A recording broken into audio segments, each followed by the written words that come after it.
Anda tahu dua hal utama ini, yang memang sengaja disembunyikan saksi Yehuwa dari Anda, maka saya yakin, Anda pasti akan menolak kedatangan saksi-saksi Yehuwa ke rumah Anda. Apakah itu?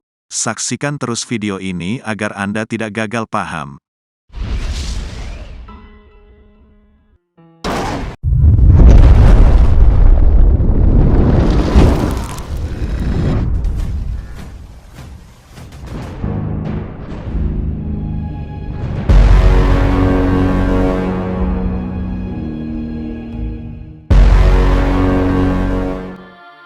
Sebelum saya memulai bahasan video ini, tolong share channel ini kepada kerabat keluarga Anda, agar orang-orang yang Anda kasihi tidak terjerat dan terpikat oleh gerakan saksi-saksi Yehuwa.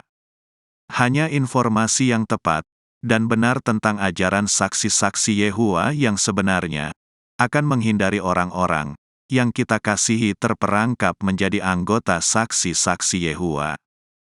Mari kita mulai bahasan kita. Sebuah situs yang membahas tentang bahayanya sebuah kultus, mengatakan, sebuah kultus perlu merekrut dan beroperasi dengan memanfaatkan penipuan. Mengapa?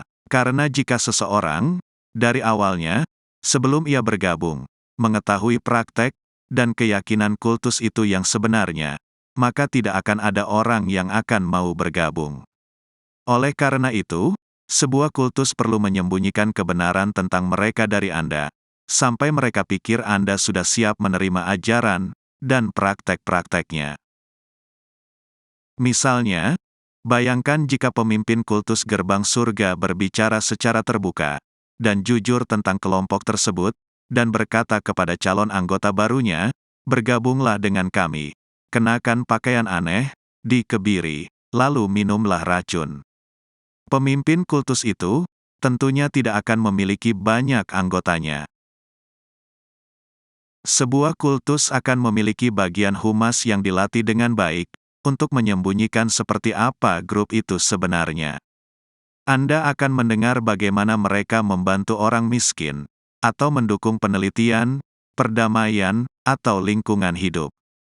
Mereka akan memberitahu Anda betapa bahagianya Anda berada di dalam kelompok mereka. Dan semua orang dalam kultus itu akan selalu tampak sangat bahagia dan antusias, terutama karena mereka telah diminta untuk berperilaku bahagia, dan akan mendapat masalah jika tidak melakukannya. Tetapi Anda tidak akan diberitahu seperti apa kehidupan sebenarnya dalam grup itu, atau apa yang sebenarnya mereka yakini. Hal-hal ini akan diperkenalkan kepada Anda secara perlahan, satu persatu, secara bertahap, sehingga Anda tidak akan menyadari perubahan yang terjadi, sampai akhirnya Anda mempraktekkannya, dan mempercayai hal-hal yang pada awalnya akan membuat Anda lari terbirit-birit sejauh 1 mil, jika Anda tahu dari awalnya. Nah, jadi singkatnya, ada beberapa poin yang kita bisa belajar dari situs itu.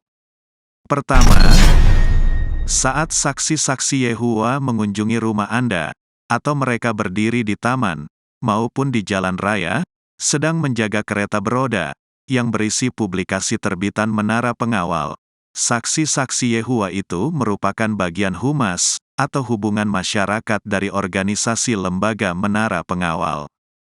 Dan saya lebih senang menyebut saksi-saksi Yehuwa sebagai para salesmen atau penjual agama Menara Pengawal, dibandingkan para penginjil. Dan saya katakan mereka demikian, bukan dengan maksud melecehkan, tetapi memang para saksi Yehuwa itu lebih tepat disebut sebagai penjual agama Menara Pengawal. Mengapa? Karena para saksi Yehuwa itu memang beroleh pelatihan, layaknya seperti tenaga salesman di sebuah perusahaan barang atau jasa. Yang membedakannya, hanya barangnya yang dijual. Seorang salesman barang menjual suatu barang, sedangkan saksi Yehuwa menjual barangnya, dalam bentuk agama Menara Pengawal, yaitu hidup kekal di bumi Firdaus. Dan sayangnya, setiap saksi-saksi Yehuwa tidak menyadari sebenarnya, mereka adalah para salesman agama. Mereka pikir, mereka adalah para penginjil sejati, dan sebenarnya orang-orang Kristen semestinya berkeliling dari rumah ke rumah, seperti mereka. Sebagai bukti para saksi Yehua beroleh pelatihan layaknya salesman, berikut adalah video pelatihan, yang bersumber dari situs Saksi Yehua sendiri, dengan judul, Berbicara dengan Bersemangat. Jika Anda bekerja sebagai salesman barang, maka Anda akan beroleh pelatihan seperti ini. Apa yang membuat saudara bersemangat? Apakah waktu bicara soal makanan enak? Atau apakah waktu bicara soal anak kecil yang lucu? Tiap orang beda-beda kalau soal semangat. Tapi, kenapa seorang saksi Yehua yang menyayangi Yehua dan yakin sama apa yang dia bicarakan, justru bicaranya kurang semangat saat dia dinas? Persiapan saja tidak cukup.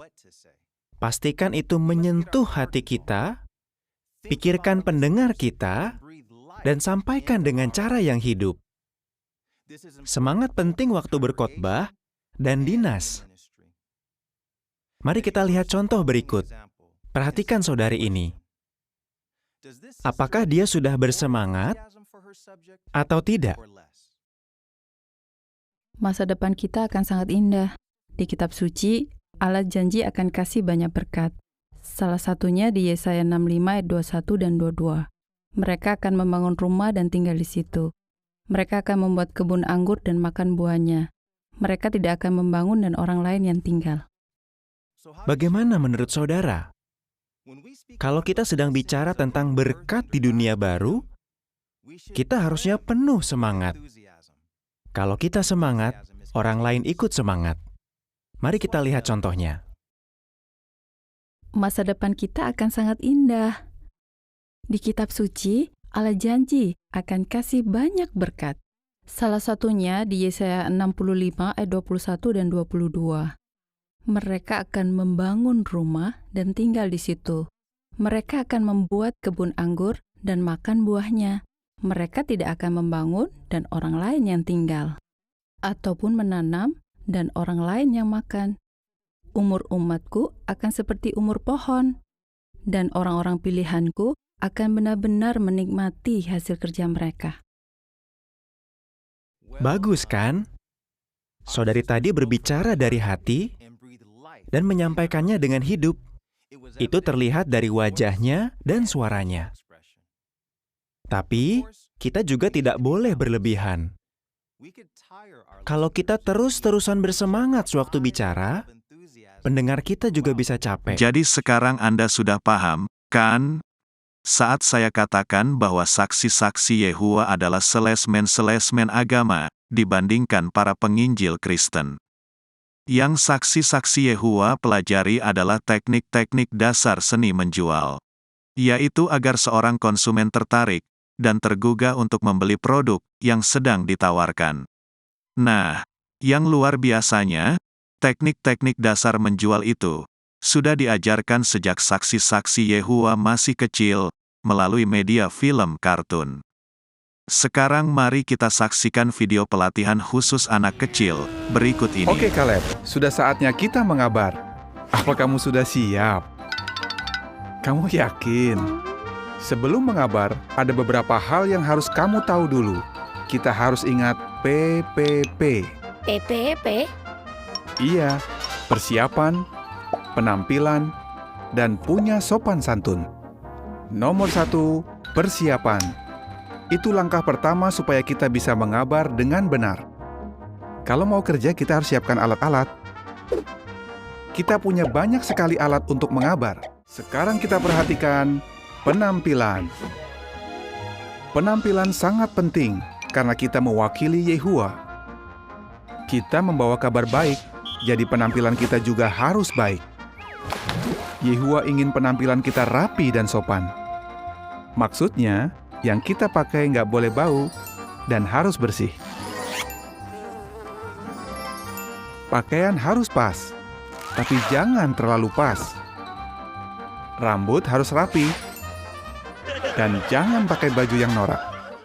Berikutnya, punya sopan santun. Kelakuan kita waktu mengabar bisa membuat nama Yehua dipuji. Jadi, kita harus selalu sopan. Jangan ngobrol atau ketawa-ketawa, bermain, pegang-pegang barang orang, atau mengintip-intip. Dan jangan makan waktu mengabar. Ingat, waktu mengabar orang memperhatikan kita. Kalau kelakuan kita baik, orang mau dengar kabar baik. Apa kamu mau orang mengejek kabar baik karena kita nggak sopan? Jadi sekarang kita tahu alasannya, mengapa saksi-saksi Yehua yang kita jumpai itu berpakaian rapi, sopan, ramah, dan bertutur kata baik, serta berbicara dengan antusias tinggi. Semuanya itu ternyata adalah hasil latihan. Saksi Yehua berlatih untuk menjadi penjual yang sukses. Dan ironisnya, karena pengaruh brainwashing, setiap saksi Yehua berpikir bahwa mereka adalah penginjil-penginjil sejati, bukan salesman-salesman. Kita bahas poin yang kedua, yang merupakan topik utama bahasan kita, yaitu, apa sih yang saksi-saksi Yehua sembunyikan dari Anda, sehingga jika Anda tahu sejak awalnya, maksud tujuan mereka mengunjungi Anda, maka Anda pasti akan lari terbirit-birit.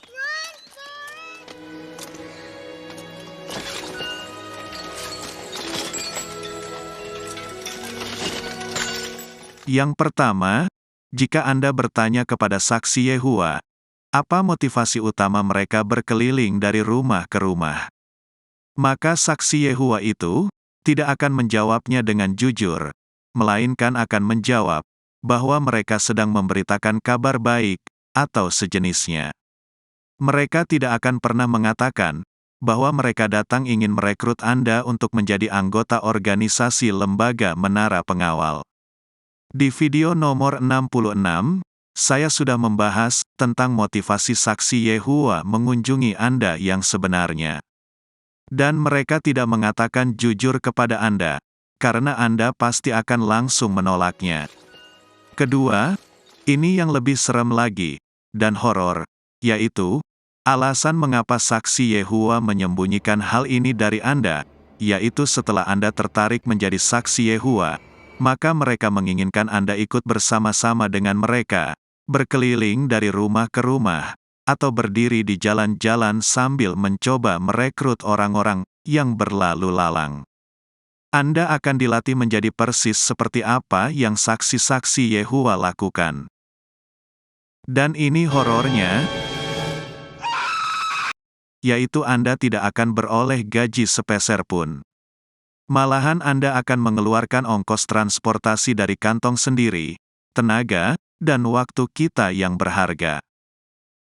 Jadi sebenarnya, Anda diperalat oleh sebuah organisasi yang berasal dari Amerika Serikat, tanpa Anda sadari sedang diperalat. Nah, tujuan akhir saksi Yehua merekrut Anda adalah ingin mengajak Anda bersama-sama melakukan persis apa yang saksi Yehua lakukan. Jadi sebenarnya, ini adalah sebuah modus bisnis member get member, di mana para anggotanya, tanpa beroleh bayaran, mencari anggota lainnya, dan seterusnya sampai beranak pinak. Tujuan ini tidak akan disampaikan kepada Anda, karena jika saksi Yehua mengatakannya secara terbuka kepada Anda di awal perjumpaan Anda dengan mereka, maka Anda langsung lari terbirit-birit.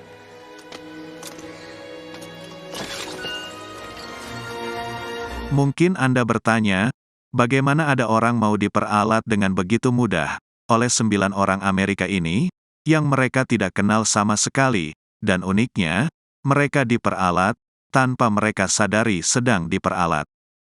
Jawabannya sederhana, yaitu melalui proses teknik psikologi brainwashing. Janganlah Anda berpikir bahwa para saksi Yehua yang Anda jumpai itu memiliki cita-cita menjadi penjual agama menara pengawal, atau bermimpi melakukan apa yang mereka lakukan sekarang ini. Tidak, saya pernah bertanya kepada semua saksi-saksi Yehua yang saya jumpai, pernahkah mereka bercita-cita menjadi penginjil sebelumnya? Dan semua saksi Yehua itu menjawab bahwa mereka tidak pernah mimpi, apalagi bercita-cita mengerjakan apa yang mereka kerjakan saat ini. Bahkan ada seorang muda yang ingin berkarir menjadi tentara nasional Indonesia, mengubah cita-citanya itu saat orang tuanya menjadi seorang saksi Yehuwa. Jadi berdasarkan pengalaman saya, tidak ada satupun orang yang bercita-cita menjadi penjual agama dengan cara berkeliling dari rumah-rumah, dengan menghabiskan puluhan jam dalam sebulan, dan tanpa dibayar pula. Menjadi penjual agama bukanlah cita-cita mereka. Silahkan Anda tanyakan saksi Yehuwa yang Anda jumpai. Mereka itu bersedia melakukan itu semua, karena telah dipersuasi dan dimanipulasi secara bertahap, dan perlahan, melalui proses brainwashing, tanpa mereka menyadarinya telah di-brainwashing. Oleh karena itu, jika Anda menyaksikan channel ini, tolong share channel ini kepada sanak keluarga Anda, agar orang-orang yang Anda kasihi dapat terhindar dari jeratan kultus berkedok agama Kristen ini. Sekali lagi saya katakan, jika seseorang tahu dari awalnya bahwa menjadi saksi Yehuwa yang baik, ia berkewajiban berkeliling dari rumah ke rumah, menghabiskan puluhan jam dalam sebulan, tidak digaji pula, maka tidak ada seorang pun yang mau jadi saksi Yehuwa. Dan saksi Yehuwa tentunya tahu juga akan hal ini. Oleh karena itu, saksi Yehuwa akan berupaya memberikan pelajaran menara pengawal melalui buku-bukunya, agar Anda beroleh proses indoktrinisasi dan brainwashing. Oleh karena itu, untuk menyembunyikan maksud tujuan saksi Yehuwa, yaitu merekrut Anda, maka jika Anda bertanya kepada saksi Yehuwa pertanyaan, jika saya menjadi seorang saksi Yehuwa, apakah saya wajib berkeliling juga? Maka saksi Yehuwa itu akan mengatakan, tidak. Dengan harapan Anda mau belajar lebih mendalam lagi dengan mereka, sehingga pada akhirnya setelah melalui proses indoktrinasi dan cuci otak, maka Anda bersedia dengan suka rela menjadi saksi Yehuwa. Dan jawaban saksi Yehuwa itu sebenarnya adalah dusta. Karena untuk menjadi saksi Yehuwa yang baik, maka ia wajib hukumnya berkeliling dari rumah ke rumah. Bahkan saat Anda bertemu dengan saksi Yehuwa, mereka membanggakan bahwa ciri khas dari saksi Yehuwa adalah berkeliling dari rumah ke rumah. Sekarang kita bahas poin kedua, yaitu hal utama yang disembunyikan saksi Yehuwa terhadap Anda. Karena jika Anda tahu dari awal sebelum bertemu dengan saksi Yehuwa, maka Anda tidak akan mau menjadi seorang saksi Yehuwa, yaitu doktrin larangan transfusi darah. Doktrin saksi Yehuwa ini menjadikan gerakan saksi-saksi Yehuwa dikategorikan sebagai sebuah kultus berbahaya oleh para ahli kultus, karena sudah tidak terhitung banyaknya saksi-saksi Yehuwa yang mati sia-sia karena menolak transfusi darah, padahal dokter menganjurkan pasiennya untuk menerima transfusi darah. Dan mengenai doktrin transfusi darah, merupakan doktrin yang sesat. Saya sudah membahasnya di video nomor 6 dan 34. Nah, saat ada saksi Yehuwa ditanya tentang larangan transfusi darah, maka mereka berdusta untuk menyembunyikan masalah ini. Berikut adalah wawancara seorang reporter dari sebuah channel YouTube dengan seorang saksi Yehuwa dari perwakilan kantor saksi-saksi Yehuwa di Indonesia. Dan video itu sudah dihapus, karena dugaan saya, saksi Yehuwa itu telah berdusta di hadapan publik secara terbuka, yang mana bisa menjadi masalah hukum, jika ada penyelidikan lebih lanjut tentang doktrin larangan transfusi darah. Dan wawancara ini, sudah saya tayangkan di video nomor 6, yang linknya ada di kolom deskripsi. Tentang donor darah, katanya saksi Yehuwa itu tidak menerima atau mendonorkan mungkin. Jadi kalau kita bicara darah, pasti ini erat kaitannya dengan ini ya, Mas Vika, pengobatan atau kesehatan kita ya. Dan saksi Yehuwa, Mas Vika, sangat peduli dengan kesehatan dan kehidupan. Karena kehidupan kita ini kan karunia dari Sang Pencipta yang perlu kita jaga, kita rawat dengan sebaik-baiknya ya.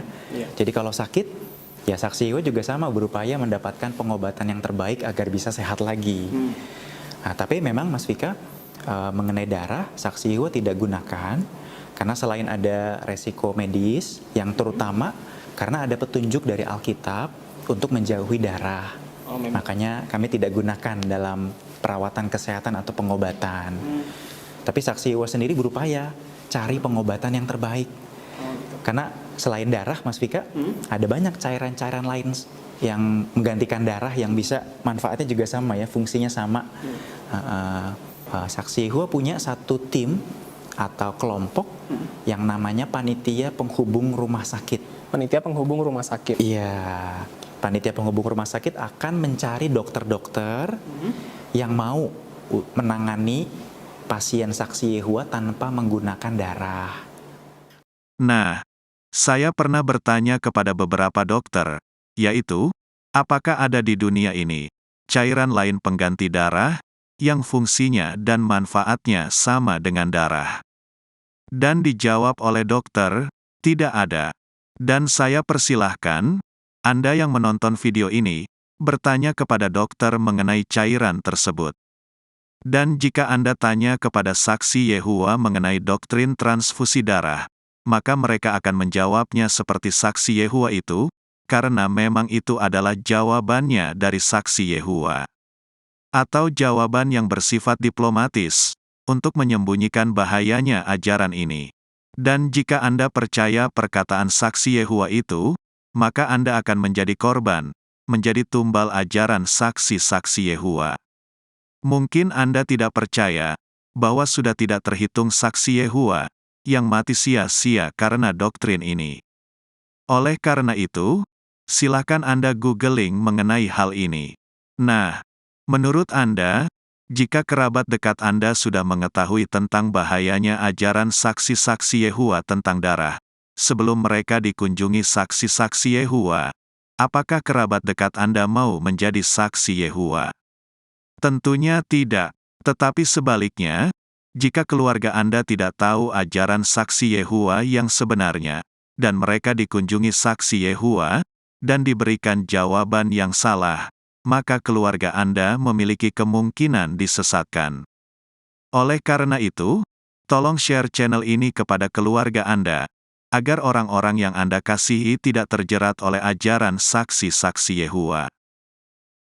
Apakah kesimpulannya?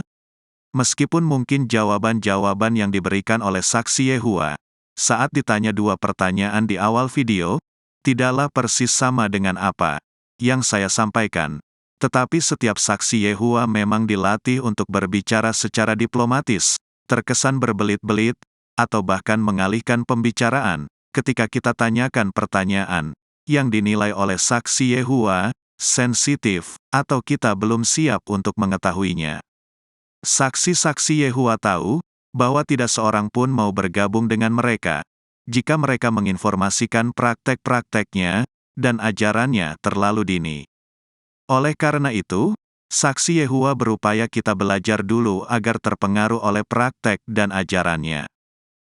Kita akan belajar dan diinformasikan secara bertahap dan perlahan melalui proses indoktrinasi dan pengaruh teknik persuasi cuci otak. Oleh karena itu, rata-rata setelah belajar selama 1 sampai 2 tahun, bahkan lebih, seseorang baru bisa dibaptis menjadi saksi Yehova.